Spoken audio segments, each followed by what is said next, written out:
Welcome to the Life Success and Legacy Podcast. We're glad you're here, and we hope you enjoy the episode. Hey, welcome back, everybody, to the Life Success Legacy Podcast. I'm Chris Bay, joined by three goofballs. We were just cracking up at Mike Everett, as always.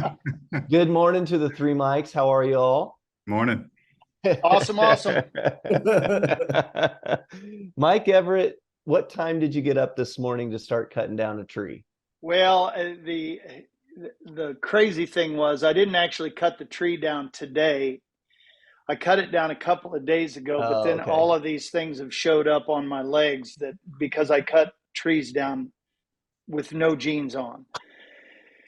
So I'm a mess. That's it. But I did get up at 5:45, but and I thought I was getting up at 6:45 when I looked at my watch. I go, oh, well, great. I'll get a bunch of stuff done. Were you using a chainsaw? No, not today. Okay. Redoing a room down here for the grandkids' new bedroom. And I pulled a 4-foot by 5-foot mirror off the wall, and there was just all kinds of part of the wall that just came off there. And so I've been doing mudding and taping and you name it, we're doing it. Sorry. Thank Always you, listeners. Welcome to the world of life success and legacy. Oh, buddy. We always start our Monday strategy meetings with story hour with Mike Everett, and it's usually about either he's cut himself and he's bleeding somewhere, or he's dealing with his sump pump. He started, actually, if you're interested, to the listeners, if you need to be a part of a sump pump support group, Mike Everett can help you out there. Oh, buddy. Believe it or not, it's actually fixed now, so we're on to the next thing. Yeah. There's always a next thing. What are we talking about today? I think we should talk about why in the world would I sign up for something where I'm committing myself to paying, let's say, $10,000 a year, $50,000 a year in premiums. Why would I sign up for a bill where I have to continue to pay that year after year, right? That just seems because ridiculous. we're good salesmen. Yeah, that's it. IBC teachers. Oh. I just talked one of our longtime existing clients out of starting a new policy this week. Like, I'm a horrible life insurance guy. That's where the joke lies, right? Right. Okay. So the question, Mike Everett, you've been doing this longer than any of us, right? When you're meeting with folks and you're presenting a strategy and they're looking at that left-hand column on the illustration and they're seeing that premium amount, right? And it's carrying on for year after year after year, right? What are the questions that they oftentimes ask? The number one question is, how long do I have to pay that premium? Almost invariably. Yeah. And I've been doing this now. I'm entering my 19th season as an IBC guy, and that question still comes up. In fact, it comes up in our boot camps all the time. How long do we have to pay these premiums? Yep. Yeah. And, a lot of that is a mind shift, because I remember early on in my career, that was one of the things that I thought. So this is a reoccurring question, not just for our clients, but for us as well, as we're helping people understand. But Nelson says that it takes a while for the game that we play in our heads, for everything that we've been taught up to today, to make that shift. And we always talk about this. It is a paradigm shift in your thinking. And Absolutely. It's unbelievable, and it's hard. Well, it goes back, and the other two Mikes, hang on, because we're coming to you, right? Yeah. Mike Everett, it goes back to Nelson's 3 principles, and specifically number 2, right? So can you remind our listeners, I know they know it, but think long-term. Think long-term, capitalize generously, and don't steal from your system. Yeah, so on the premium deposits, we're talking about principle number 2, right? Yes. Don't be afraid to capitalize your system generously. And I say this in our webinars every week. If you want a little out of your system, put a little into it. If you want a lot out of your system, put a lot into it. But then this just goes right back to our software. The software will use your numbers to actually determine the sweet spot of where your premium allocation will be. That's right. Yep. Mike Crawford, when you and Mary were first going into this, and just for context, you probably did everything exactly right back then, didn't you, Crawford? No, like No. with IBC or marriage, introducing or... IBC to Mary when she's pregnant with Milo. Oh, no. That story's comical. She could care less. Like, she thought I was drinking some Kool-Aid, and the saving grace was actually you, Chris Bay, because she knew you from high school as a coach. Like, you were one of the soccer coaches at her high school. And she was like, well, he seems trustworthy. And, Mike's a little crazy, Everett, that is. Yeah. And, she also knew him growing up. So she was just like, boy, this is a yin and a yang. No, I think Mary, for the first 3 years, had that question every year, like, well, how long do we have to pay this premium? And she had a light bulb moment, which we've talked about in previous episodes, but like, she just really struggled. And I think that that's something that as a team, we've worked really hard at trying to communicate more effectively. And it goes back to what Everett was just saying, is that our software, I think, does that for us in a lot better way we can with words, because nobody cares about what we say. They want to see their numbers. Absolutely. And I'll share an example of that. Go ahead, Mike Everett. One of the things that Nelson always said was IBC is caught, not taught. Yeah.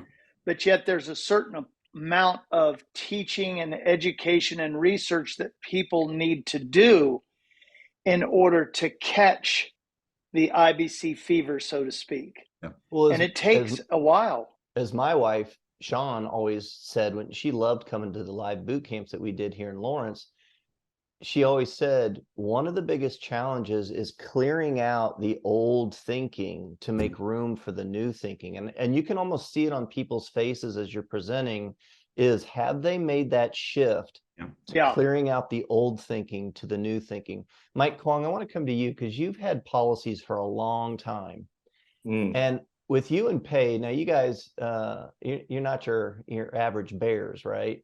That's right. You guys were ahead of the curve with this in many ways. Do you recall you and Pay ever having issues with the idea of premiums as bills, or did it just click for you guys at the beginning? We're going back a ways, aren't we? Yeah. Well, when did you start your first IBC policy? May 2013. 2013. Wow. A little over 10 years. Wow. 10 years this summer for our first policies.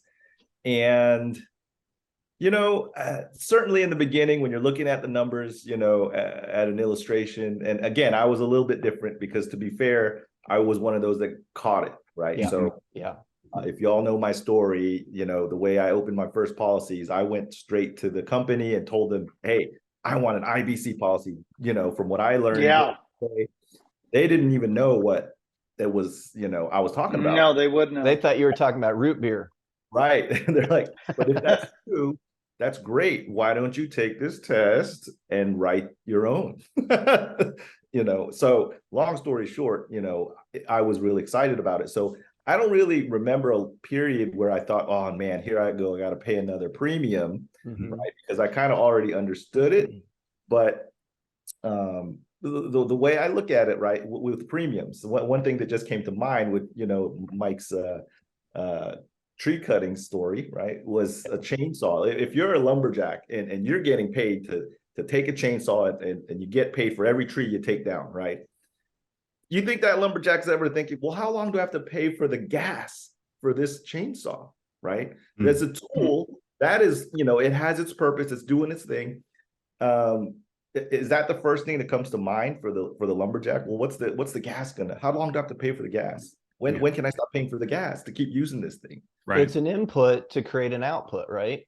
That's it, and this is in a financial sense, right? So it's a little bit different, sure, but and there's certainly costs to it, right, with a premium, but people forget too, right? When we think about IBC, we're focused on the cash value, but really the base premium, right, the bulk of it goes to the death benefit, and that's a real benefit and like value to the person that sometimes we forget about because we're always thinking about, well, what's that first year capital that we can access.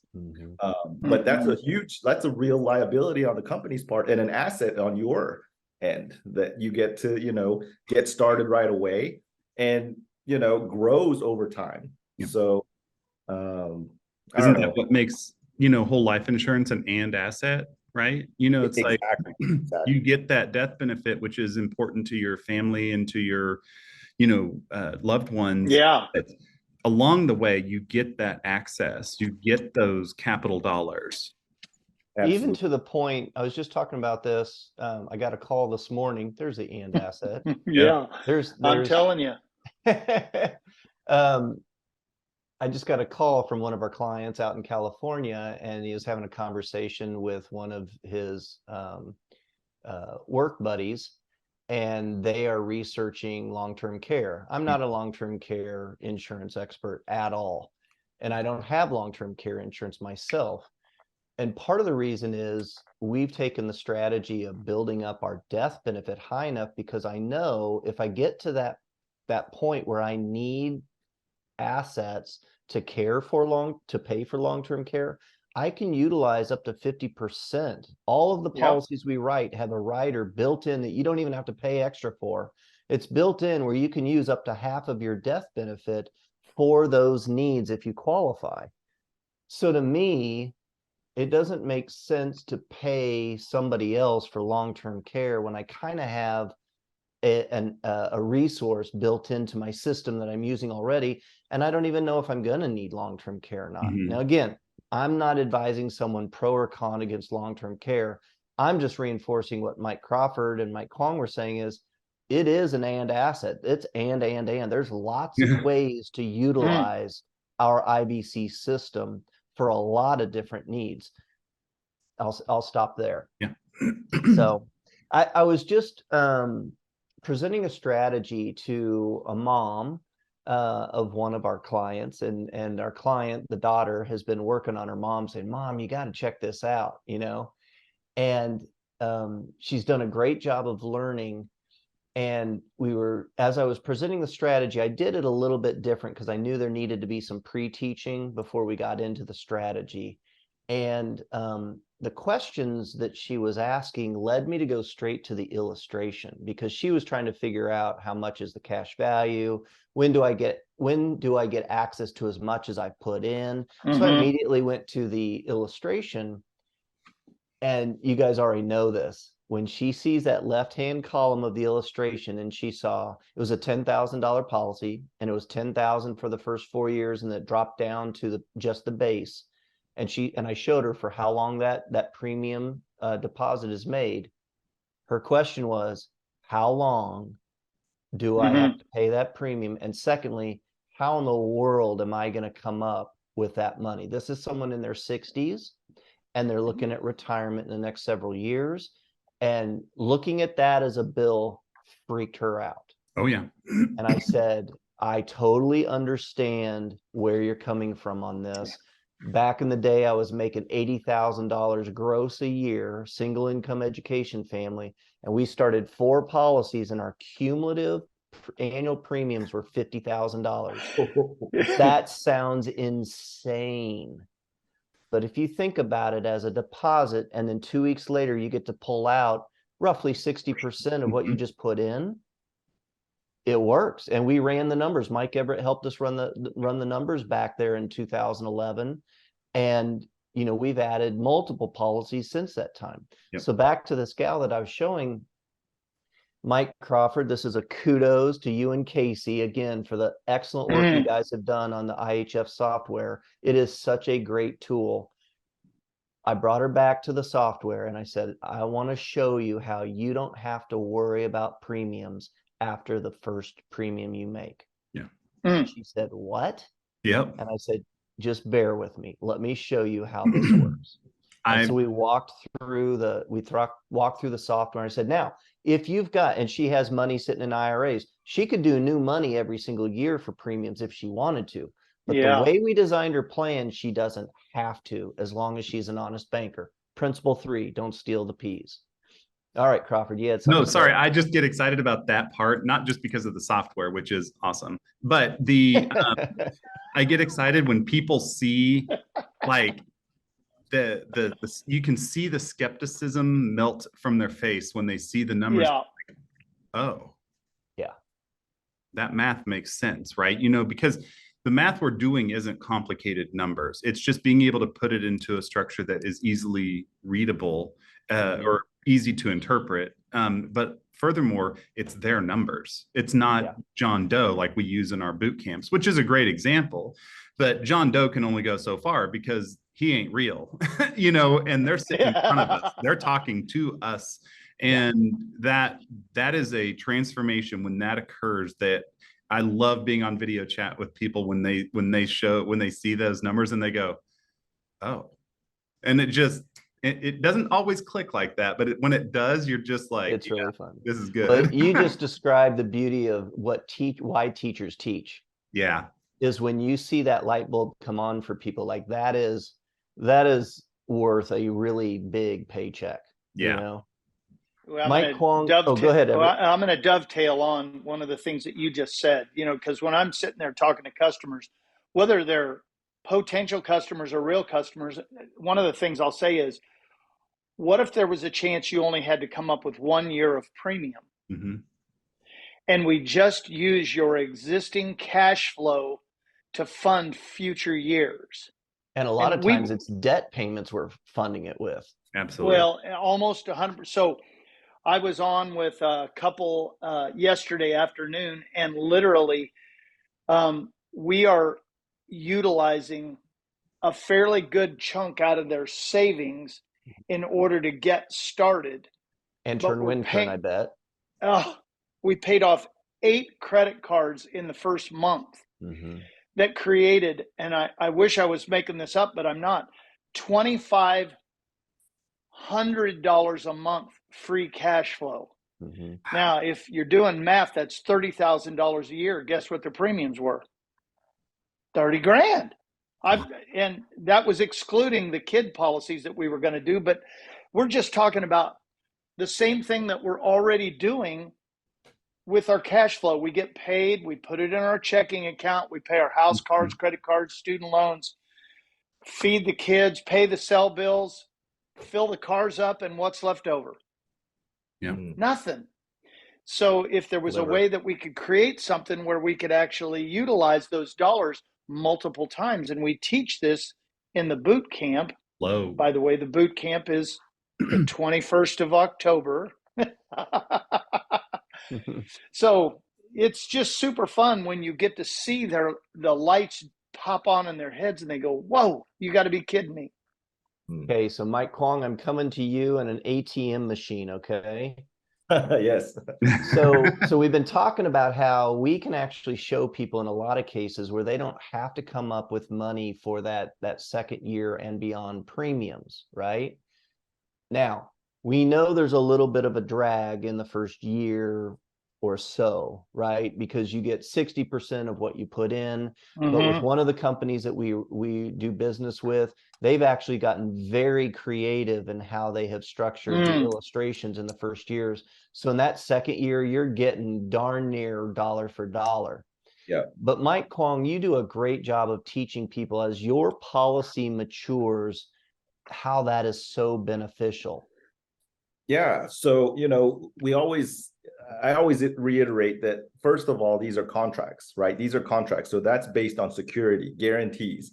Guaranteed being the first one, that tremendous death benefit, right? That is from the first day the policy is issued, protection for your family, your beneficiary, you know, whatever comes your way at worst case scenario. Mm-hmm. And then the second guarantee is real important, is that premium.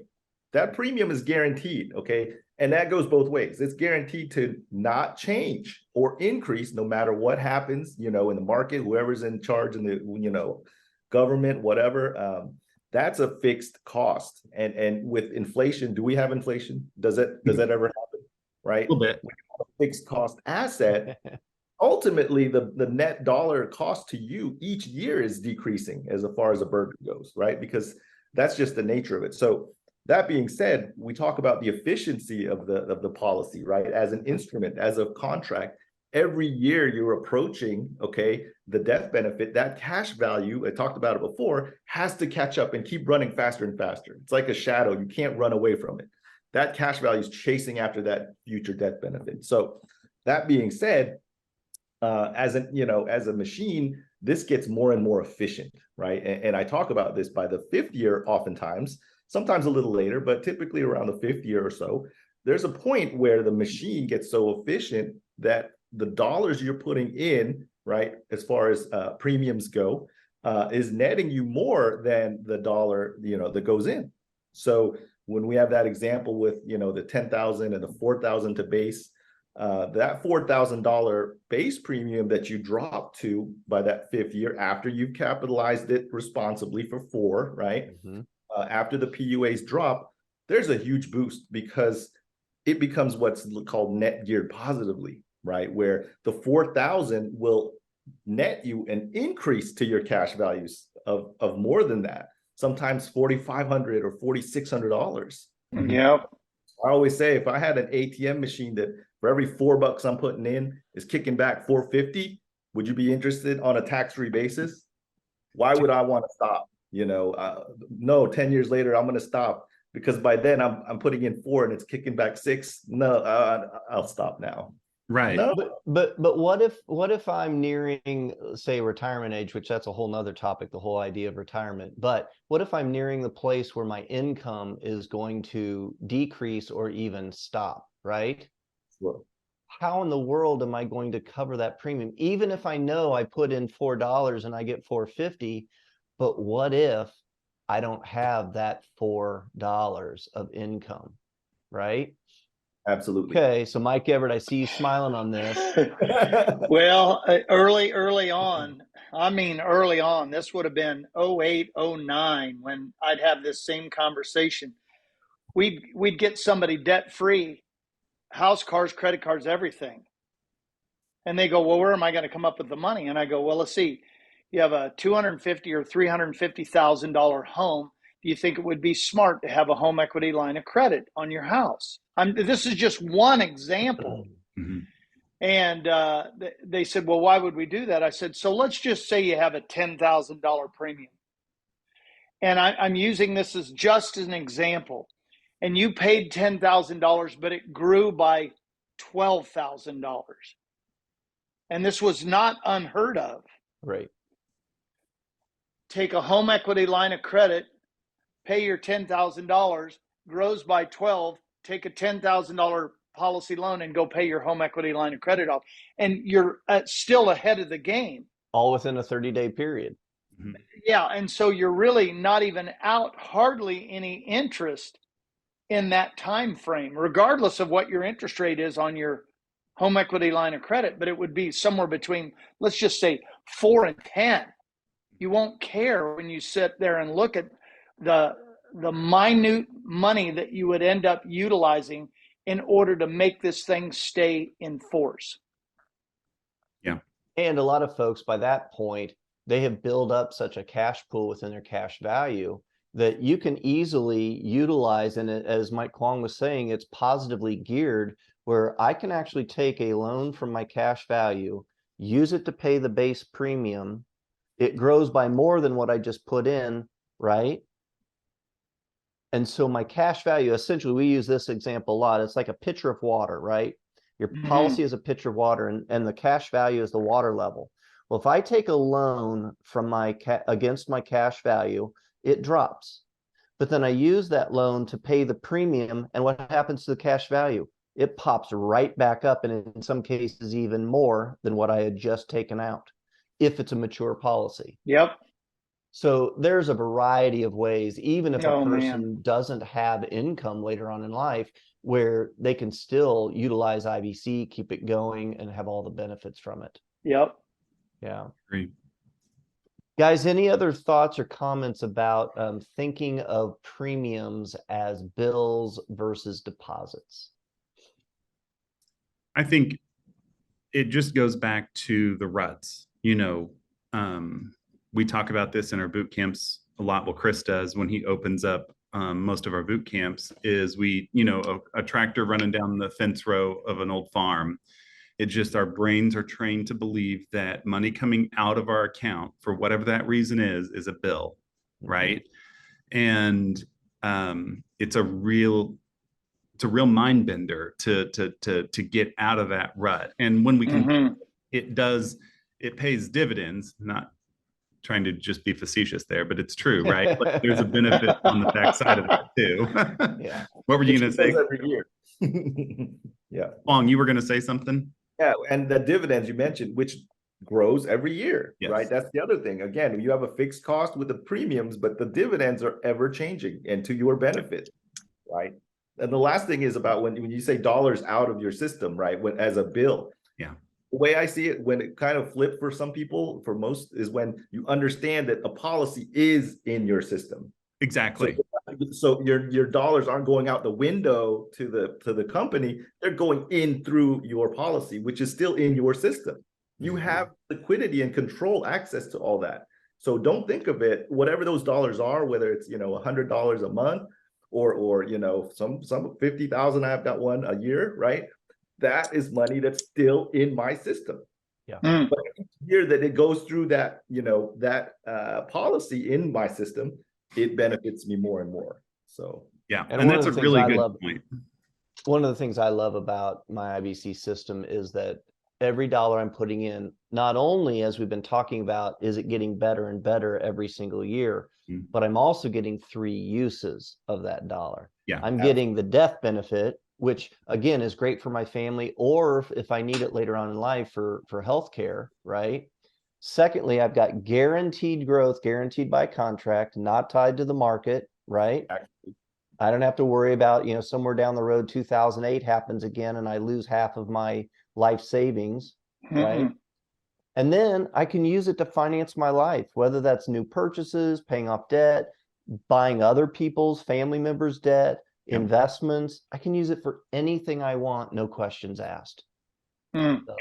So many positive ways to use IBC. And again, there's so many ways to utilize your IBC system, but your IBC system is your home base. It is the foundation of everything we do from there. And we don't spend a lot of time on this podcast talking about all the other things you can do. We try to stay in our lane. We try to really, really make sure that people understand the foundation of what Nelson Nash was teaching, the infinite banking concept. So the 3 mics, thank you as always, guys. You are so good at explaining and sharing and open and honest about our own stories and our experiences and our mistakes and all that. So to our listeners, hopefully this is beneficial to you. We've learned an awful lot over the years, and we really see this as we're all in this together. We are all clients as well. We're all looking for the best policies. We're looking for the best uses of these policies for our systems. And so we just see this as we're all in this together. So if you enjoy the information, the content that we share, give us a thumbs up, download it, like it, all the stuff you're supposed to do with that stuff, right, Mike Crawford? Yep, subscribe. And we will catch you again on our next episode of the Life Success Legacy Podcast. Thanks for joining us, everyone.